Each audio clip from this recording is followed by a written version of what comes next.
বাইরে প্রবল বজ্রপাত। আমার ঘরের আয়নাটা মাঝামাঝি চিরে গেল।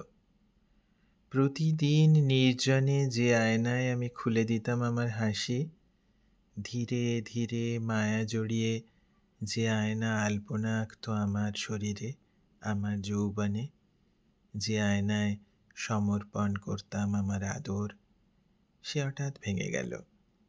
সশব্দে ঝনঝন করে উঠল নিষেধ, ওতে মুখ দেখো না, ভাঙা আয়নায় মুখ দেখতে নেই।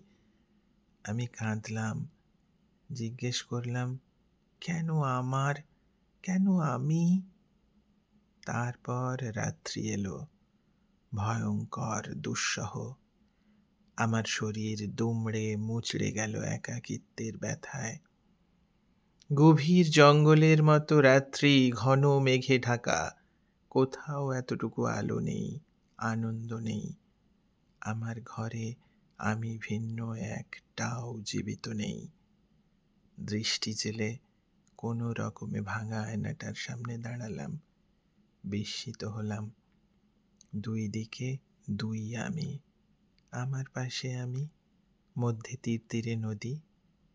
নীল রঙকে দিলাম কপালে ঠেলে, দুই ভ্রুর মধ্যে লালের গোল একখানা। আমার পাশে আমি, আমার পাশে আমি।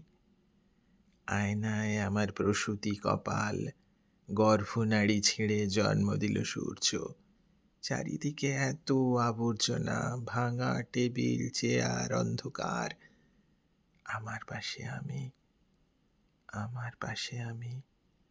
আমার শরীর জুড়ে পাখি, ফুল, আলো, যৌবন, সুগন্ধি। আমি হাসলাম, আমি কাঁদলাম।